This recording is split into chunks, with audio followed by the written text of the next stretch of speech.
Jadi kalau oleh yang demikian, oleh kerana kita sudah jauh daripada Rasulullah, manusia beramal main agak-agak lagi, main andai-andai. Lebih-lebih Quran dah kita payah nak faham. Lebih-lebih lagi hadis Nabi atau sunnah Rasulullah bukan menjadi pengetahuan kita. Kalau belajar pun 2-3 lengkok.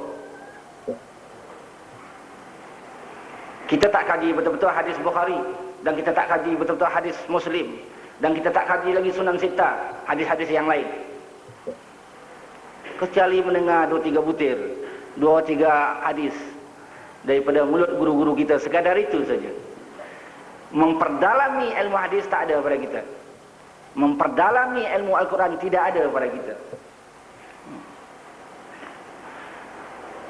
Jadi tidak heranlah kita di zaman ini, umat Islam seluruh dunia telah timbul perpecahan, telah timbul ikhtilaf, telah timbul perbalahan.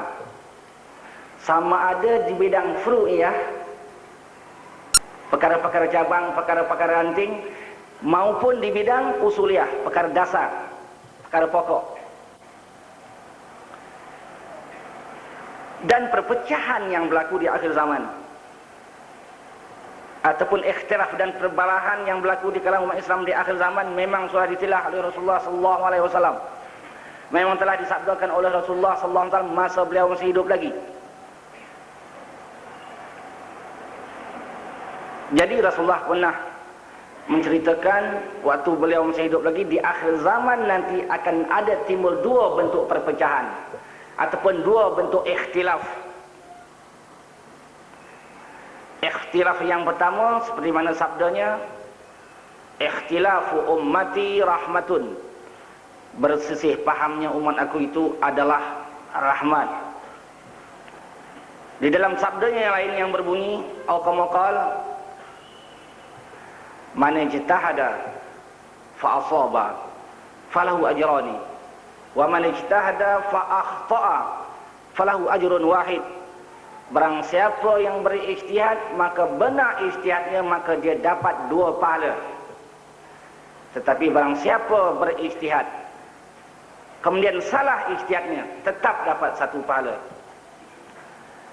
Ikhtilaf yang pertama ini ikhtilaf yang ada hubungan dengan furu'iyah, cabang-cabang yang ada dalam ajaran Islam, ranting-ranting yang ada dalam ajaran Islam yang memang dibolehkan oleh Rasulullah, memang dibolehkan oleh Allah, memang dibenarkan oleh ajaran Islam. Sebab dia membawa rahmah, dia membuat kemudahan kepada umat Islam. Bila tentang furu'iyah banyak pendapat, dalam satu masalah ada 2-3 pendapat, maka umat Islam, orang awam macam kita ini, mudah menerima mana yang kita fikir munasabah, mana yang kita fikir boleh kita fikir dan berpikul dan boleh kita amalkan. Ini yang katakan rahmah, ini yang mengatakan kebaikan kepada umat Islam. Inilah yang menimbulkan mazhab 4. Ini yang dikatakan lahirnya mazhab 4, mazhabnya 4. Seperti mazhab Hanafi, mazhab Maliki, mazhab Syafi'i, mazhab Hambali. Mereka itu hakikatnya satu. Mereka itu hakikatnya satu. Mereka itu adalah hakikatnya satu, yang dikatakan Ahlus Sunnah wal Jamaah. Mereka hanya pertelingkahkan tentang bab furu'iyah, bab cabang dan ranting-ranting yang dibenarkan, yang kata Rasulullah membuat rahmat. Ikhtilaf tentang furu'iyah ini, persisihan paham tentang furu'iyah ini, ribuan macam banyaknya. Terjadi dalam ibadah, terjadi dalam muamalah, terjadi di dalam munakahah, terjadi di dalam jinayah, terjadi dalam soal-soal masyarakat, terjadi dalam soal-soal jual beli, dan lain-lain. Saya datangkan beberapa contoh umpamanya yang dikatakan ikhtilaf furu'iyah itu, yang dibenarkan, yang dibolehkan, yang membuat rahmah itu, yang membuat rahmah itu. Seperti dalam mazhab Syafi'i, ketika berwuduk, sekadar wajib itu sekadar sebahagian kepala, menyapu sebahagian daripada kepala, cukup sebahagian kepala, bahkan 1 utas rambut pun cukup, sah wuduknya. Tetapi bagi mazhab lain, seperti mazhab Hanafi umpamanya, ketika berwuduk wajib semua sekali kepala, semua kawasan kepala.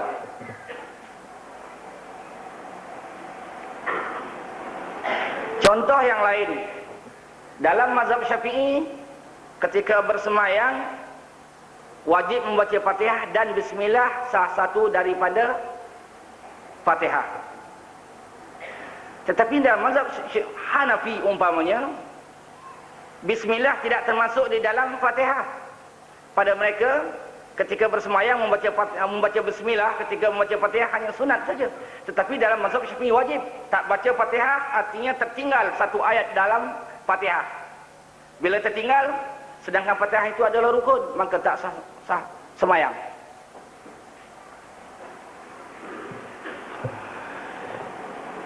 Contoh yang lain umpamanya tentang furu'iyah ni, yang dibenarkan, yang dibolehkan, tak salah.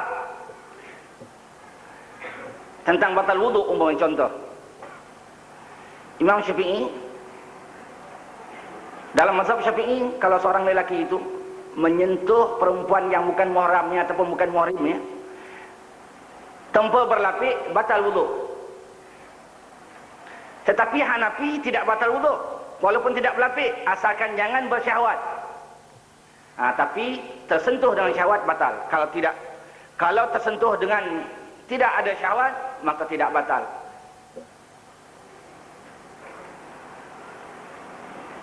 Dalam mazhab Hanafi umpamanya makan ketam, udang, makan kerang, pada mereka haram. Pada Syafi'i harus. Sebab itu orang Syafi'i banyak makan kerang. Boleh makan ketam. Sebahagian ketam lah, bukan semua ketam. Ada juga ketam-ketam yang diharamkan di sisi mazhab Syafi'i. Tapi Hanafi borong semua, itu semua tak boleh. Itulah contoh-contoh furu'iyah. Banyak lagi, ribuan macam.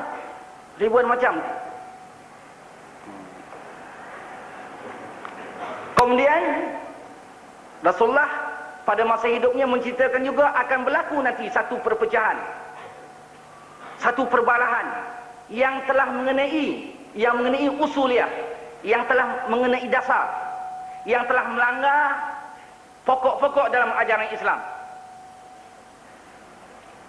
Di antara sabda Rasulullah SAW itu, "Walladzi nafsu Muhammadin biyadihi, lataftariqu ummati ala 73 firqatan, fawahidun fil jannah wa sintani wa sab'una fin nar." Qila, "Man hum ya Rasulullah?" Qala, "Ahlus sunnah wal jamaah." Rawahu Tabrani. Makna yang lebih kurang, demi Tuhan yang diri aku, demi Tuhan yang diri Muhammad di dalam kekuasaannya, sesungguhnya akan berpecah belahlah umat aku kepada 73 puak. Satu puak saja masuk syurga, 72 puak terjun ke neraka. Manakala Rasulullah berkata demikian didengar oleh para sahabat, ada sahabat yang bertanya, "Qila, man hum ya Rasulullah?" Siapakah mereka itu wahai Rasulullah? Yaitu mereka yang selamat itu. Rasulullah memberi jawaban, Ahlus sunnah wal jamaah. Yang selamat daripada neraka iaitulah Ahlus sunnah wal jamaah. Dengan kata-kata yang lain, orang yang berpegang dengan Al-Quran dan Sunnah, orang yang berpegang dengan ajaran Rasulullah dan ajaran para sahabat. Hadis ini diriwayatkan oleh Tabrani. Jadi perpecahan yang kedua ini tidak dibenarkan, tidak dibolehkan, tetapi dia berlaku sebab Rasulullah telah berkata waktu masa hidupnya lagi. Sedangkan Rasulullah itu dikatakan Shadiqul Masduq, yang benar lagi dibenarkan kata-katanya. Bila Rasulullah telah berkata dan manakala Rasulullah telah bersabda, pasti berlaku dan telah berlaku sekarang. Pasti terjadi dan telah terjadi sekarang.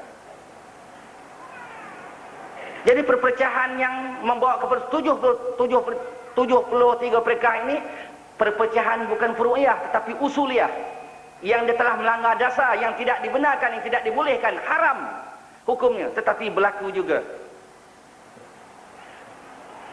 Maka 73 puak itu telah wujud di zaman kita ini. Kalau tidak ada di Malaysia, ada di Indonesia. Kalau tidak ada di Indonesia, ada di